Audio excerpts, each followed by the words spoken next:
All right, I believe we're live. Good morning, afternoon, evening, whatever time of day it is for you. I hope it's going well.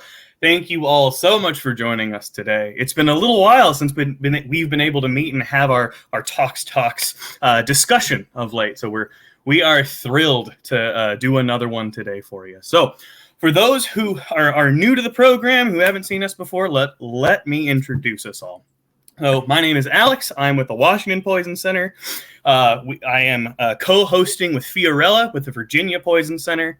And we are so excited to be joined by Dr. Lopez today of the Georgia Poison Center. Dr. Lopez, how you doing today? Hey, good morning, you guys. Good morning. Perfect. Very good. Tech is working. Everyone can see and hear. So I wager that by clicking into this stream, you probably know what we're talking about because the title was right there. But if you don't, let me tell you, we're going to talk about foreign body ingestions, or you thought pills were tough to swallow. So that can mean a whole bunch of stuff, and we're going to get into that. But before we do, let's kind of start at the beginning. So we are all members. We all work for various poison centers. So for those who don't know of what the Poison Center is, let's tell you now. Our bread and butter is our national telephone helpline. It is toll-free. You can call anytime, 2 a.m., 2 p.m., someone's going to answer. You can call just to get information. You can call in an active emergency. And as we're going to show you today, you can call if you think someone has eaten something they shouldn't or ingested something they shouldn't. So we get calls about all sorts of stuff. We get calls largely about little kids getting into stuff, but adults get into stuff too. So let's dive in. So Dr. Lopez, what is the experience in Georgia with foreign body ingestions? Yeah, welcome everyone, and I'm real excited to talk about some of our experiences here in Georgia. They probably mirror a lot of things that are going on across the country, but as a lot of you know, we're quite busy down here in the South, one of the more busier centers. And as I was looking at data, and as I was preparing for this little chat, I was surprised to see the volume. So if you look at our data from 2015 to now, we've got documented over 14,000 exposures to foreign bodies. And that even best, some of you may know we're the animal bite center here in our state, you know, where we handle rabies calls, and that even surpasses rabies volume. You know, so I didn't expect that. And I had always wondered, you know, why did people even call us about foreign body ingestions? And as you see, they're doing it obviously because it's a problem. Now, when you look at over 14,000 cases since 2015, you could probably guess which population gets called about the most. And I'm sure our data kind of mirrors what goes on in your city or your state, but over 10,000 of those exposures happen in children under the age of 5. So that's nearly 3/4 of all our cases that come from parents of young children. So age less than 5, we all have kids or had kids and that were less than 5 at one point. And yeah, we know why they get into these kind of things. Then we also looked at what percentage of these calls were managed at home. And so it shouldn't surprise you that over 80% of those calls, probably a little bit lower than what we might expect with unintentional accidental poisons, where the number's probably more closer to 90%, you know, we could keep at home. This is just hovering around 80% of the cases are managed at home. So obviously a little bit more high acuity with these foreign bodies. And when you look at the range of things people get into, this was another surprise to me in terms of our top 5. And if you look at your data, I'm sure you'll see some similarities, but for example, at the very top, shouldn't surprise us all, right, that toys, and you hear the warnings every time, you know, one of the fast food chains has a toy in their, you know, happy go lucky meal or whatever. And so toys and little things like that are most frequently ingested by young children. I was surprised at number 2, and I didn't realize based on the way we code things that it was number 2, but silica gel was like number 2. Oh, yes. Yeah, so Yeah. I was a little surprised for it, and somewhere in the top 5, and it shouldn't surprise us, but there it is. We deal with crap all the time, and sure enough, crap is in the top 5, right? There you go. Yeah, it's actually number 4, and above that are all the battery ingestions that we get. You know, and I'm not talking about the disc batteries because they're further down on the list. But to round out the top 5, the more obvious ones that probably we all think about when we consider foreign body ingestions, it's coins, right? So the top 5 are not surprising to any of us on this call, and those people who are tuning in who don't know a lot about our poison center, our National Poison Center system, those are the kind of things that you are calling us about. So that's just a brief snapshot of what goes on here at our center, Alex. Perfect. Thank you for giving that overview. And it shouldn't be any surprise at all to anyone who interacts with kids that, of course, most of the calls for foreign body ingestions are about kids, because that's how they explore their world. Causes a great deal of stress to their guardians. All right, so let's get to some of the nitty gritty. I know you have some more unique stories for us about some of the more obscure ingestion cases that Georgia has faced over the past 2 years. So what do you have for us? Yeah, and this is I reached into our vaults, and asked our illustrious poison specialist group, what was in their arsenal, what was hidden in their closets, and I have 3 very cool stories to share with you. And I'm also going to do a little picture sharing as well, just so that we can get sort of a reference. But in addition to those top 5, and those are the ones that all of us get called about, but I think I might surprise a couple people with a couple of the more recent ones that we got. And imagine a scenario where you've got your child playing in the front or backyard, and it was the backyard in this case for this particular family, and the mom had been concerned that the child had swallowed and bitten off a piece of a blade of grass. Now, I mean, all of us probably sit back and say, a blade of grass? What's Gaylord? What? No wonder you guys are so busy if you're telling people to call you about a blade of grass. Well, what was surprising about this blade of grass, that it wasn't a blade of grass at all. In fact, as you'll see in my next image that I'll share,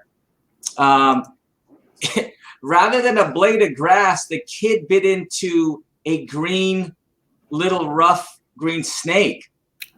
And I was a little surprised that was what the kid actually ingested or bit.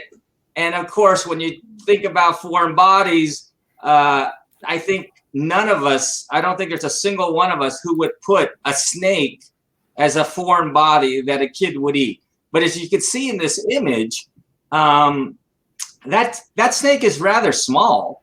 And you could imagine a child who is unknowing. And let's face it, we've heard the stories of kids picking up snakes or trying to play with them in a garage setting. It's not unusual that they are unknowing and unafraid. So when the mom was thinking it was a blade of grass and then to her surprise it was a snake, you can well imagine her panic. So, do you have the share button? Because we can't see the picture of it. Oh, you can't? Okay, hold on. Let me see. Is this the actual snake? This was what we. This is what we ended up figuring out what the case was. So now. Can you see my screen? Yeah. Perfect. Perfect. So here we go. Oh, it does look a little bit like yes, grass. Yeah, exactly. If you think about a kid picking this up and a mom not thinking it's going to be a snake, and that's why she initially thought it was the blade of grass, and then to her surprise, oh my gosh, it was something else. You can well imagine her issues with making sure her kid was going to be okay. Yeah. Yeah. And this was a case that one of our specialists handled, and of course she was quite surprised that that was that kid got. So quite shocking. The next case, if you thought that was a little shocking, the next case that we had just happened recently.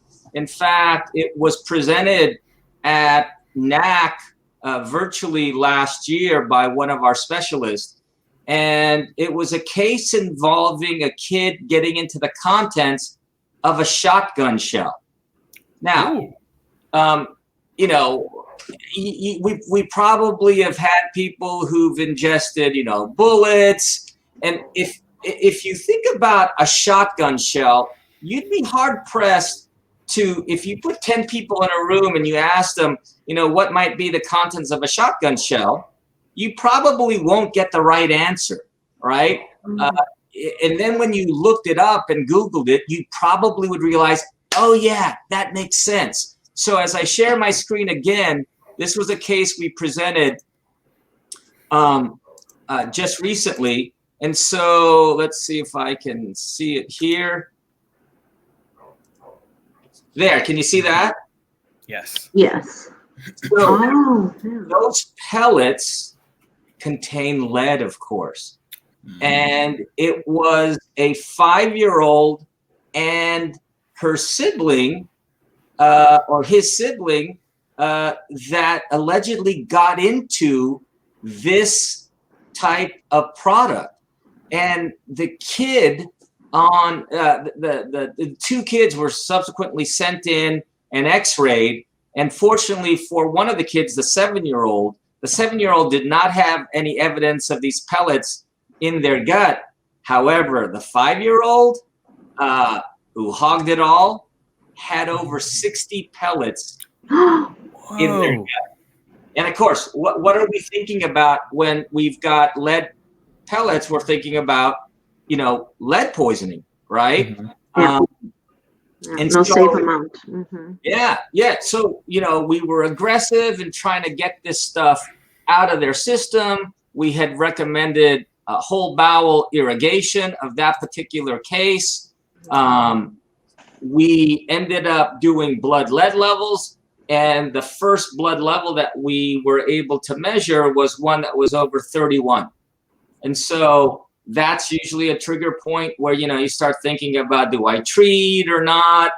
That particular ingestion happened of all days, Thanksgiving Thursday, a couple of years ago. So if the kid really just didn't want turkey, they should have said something instead of the kid going. I know, poor thing.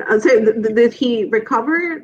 Yeah. So we were managing that case up through about a month and a half, where we monitored blood lead levels. And fortunately, the next, with therapy and with defecation, because this kid was pooping out pellets over the course of a month, the blood lead dropped to around 10 or 11. And so fortunately, the kid did fine, but on x-ray, there was still evidence of pellets. The last visit, there was still evidence of pellets. And in fact, as the kid was being treated on an outpatient basis, re-x-ray showed there were still, a dozen or so pellets left in their gut, and they were still trying to poop it out. But by that time, we were looking at blood lead levels that were significantly lower. So a good outcome, but a surprise type ingestion. It's probably not one of the ones, much like my snake, not one that a lot of us handle in our poison life. And then lastly, this is the case that was shared with me near the beginning of my career, and I've been blessed with being at Georgia for a couple of minutes. And so imagine a situation where a mom is calling us about her kid getting into a condom. And so when you think about a balloon or a condom, obviously, like with any foreign body, you're worried about, airway obstruction. And so when the mom got into a condom and bit or got into the contents, she obviously needed reassurance. And what we and of course we all know what we're talking about here. Hold on one second. So when you're talking about this type of call, you're concerned making sure that airways protected and the kid was breathing, and then of course she was worried about the contents, and we had reminded her that it was not anything that we really needed to worry about. But then the problem came, guys, when we ended up doing a follow-up a couple days later, checking on the kid. Hi, this is Gaylord. I'm calling from the Poison Center. We're just checking on little Johnny to see how he's doing. And of course, it was the father who answered the phone. And so the father's like, Johnny, who called about Johnny? Oh, your wife called about Johnny. Well, what did Johnny get into? And I know some of you are already wondering, oh gosh, I know where this is going, but just hold on for the punchline. So we said, oh, your wife called, said that your kid got into a used condom, and we were just checking to see if he was okay. And the father said, when was this? Oh, it was, it was on Saturday. And then the father said, that's funny. I wasn't home this weekend. And then of course we said, if you need to call us in the future, give us a call back. We hung up the phone right away. And we, tried to get out of the domestic dispute at that point. So here we are thinking, a foreign body ingestion. We've had, balloons ingested before. We thought we'd handle it the same way. But little did we know there might have been some infidelity. And that's not our job, right? So we figured we'd get out of that call just as soon as we possibly could. So again, another one of those unusual bits that all of us, I'm sure all of us have these kind of stories floating around. But of course, those two or three that I just shared were some of the more unusual cases that we've had here at our center. That's quite a sticky situation, literally. Wow. Oh, well, I'm glad you handled it quite well. And, the child was fine. So something like that, for example, a condom, for the most part, is fine. It just, like most things would just pass. Is that correct? Yes, exactly. And as was evident with, the pellets, the kid was actively, defecating these pellets, maybe 2 or 3 at a time.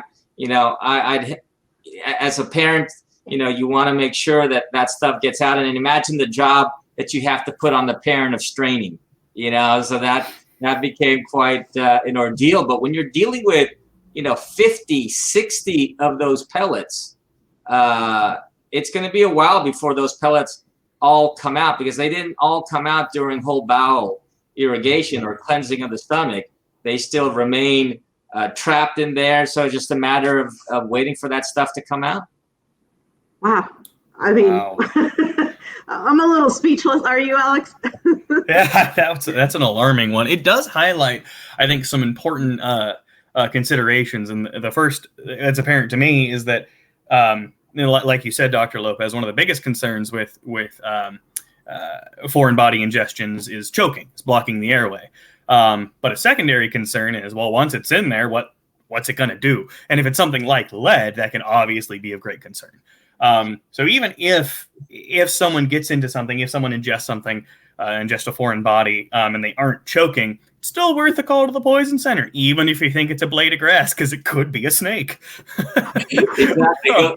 Go figure. And you're right. We all know that the kind of outcomes that could happen if these kind of objects get lodged or leak or whatever, the type of the product it is. And these are quite dangerous issues. And sure, we could talk about making sure things are up and away and the kind of messages that we always talk about. When you're talking about foreign bodies, however, these are just not things that you you're going to expect someone to get into. I mean, imagine chewing through a shotgun shell. You just don't think that that would ever be a possibility. Picking up a live snake. Those of us who are adults, we know, and at least for me, if I see snake, I'm running the other way.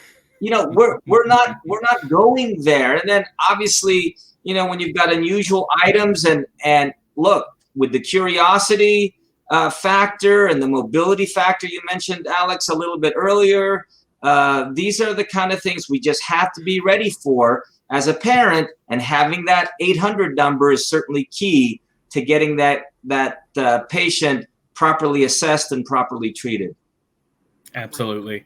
There's that number again at the bottom of the screen here, 800-222-1222. An action item for all of our viewers is to put that in your phone, put it on your fridge, tattoo it on your arm, whatever works best for you so you can access it should you ever need. Better to have it, not need it, than the other way around. Now we're close to wrapping up today, so let's just go over a couple just additional safety steps. Dr. Lopez mentioned safe storage, which is our, one of the key messages of all poison centers. Obviously, that doesn't apply to all things. You're not going to run around storing all snakes for that kind of prevention. It would apply to something like shotgun cells, a gun safety, and all that. Maybe wouldn't have thought of keeping condoms securely locked up, but that could be an option to help prevent that kind of exposure. Definitely proper disposal. I would. Exactly. That would be key. Absolutely. Now, in case anyone is curious, I think it can be helpful to sort of tease apart. For these kind of cases, when would you recommend that someone calls a poison center versus calling 911 directly? Yeah, obviously, calling instead of just waiting and doing nothing and hoping for the best is going to be the best thing to do, whether it's call the poison center or call 911. Certainly someone who's without airway, I know 911 is probably better equipped. But when you're concerned about the potential for a problem or what if kind of situations, we would love for the poison center to be the first number that someone calls. So obviously exposing our number and making sure you have that on the ready, that's going to be really important in these type of cases. Absolutely. Now, for folks who are curious, this is the national number, and it'll route you to your local poison center based on your area code. No problem if you get rerouted to another one, though. They can do all poison centers can do the same things. They're going to give you the same advice, walk you through the same safety steps. And I think something that's important for folks to keep in mind now is we're still dealing with a pandemic. COVID-19 is still very present. It's ideal if we can minimize the impact on 911, on emergency rooms. And if you can get treatment from home without having to expose yourself or expose others, that is absolutely ideal. So please, please, please keep us in mind during your next foreign body ingestion exposure. Now, is there anything else either of you would like to add for folks viewing before we wrap up for the day? Well, I guess just, I guess for parents, I mean, one of the things is perhaps we're just not aware of what, again, we're not going to know if obviously a kid is going to eat a snake or bite a snake, but, things like button batteries and things that like, oh, this is actually an issue. And let's say you don't store them properly as well. The key is proper storage. If the batteries compartment is loose, make sure it's not. Make sure you put them away. But I guess one of the things that I was wondering, as well as we'll have Dr. Lopez here, I read about cases that some of the toys that expand with water. And I just thought it was really, really interesting. And I don't know if I'm assuming they still sell them, let's say, online, but just to like to know more about it. And how can this be an issue, Yeah, I mean, there's all kinds of stuff that, you can get in the dollar stores, you can get online, and the expandable ones, just like any foreign body, you worry about issues like airway blockage, especially as it may, cause a little blockage in the esophagus. And so parents really have to be careful. I mean, although we talk about storage, They just have to be more cognizant about their environment because look, a foreign body could be something that is bitten off of something that is a much larger item. You mentioned, car keys, with batteries, but what about also greeting cards with little batteries, people with hearing aids, even just other toys with single, double, and triple A batteries. We know that happens, but a parent is so unsuspecting. They just have to realize that kids are curious and they'll put just about anything in their mouth. So whether it's something that's expandable, whether it's a lead pellet, whether it's a piece of grass or dirt or a rock, these are the kind of things that go in kids' mouths. Unfortunately, it's all part of a kid being a kid. Yes. Good. Thank you. Yeah. So that's so important. Give us a call. You have the number there. Put it somewhere visible. Every poison center can send you stickers, magnets, things so you can have the number handy. Thank you. Absolutely. Thanks. All right. Well, thank you all so much for tuning in. I learned something today. I never thought about some of the ingestion cases that Dr. Lopez walked us through. So I hope you all learned something as well. Please don't hesitate to reach out with any questions and give us a call should you ever need. Thanks, everyone. Have a good one and stay safe. Thank you. Thanks, guys. Mm-hmm.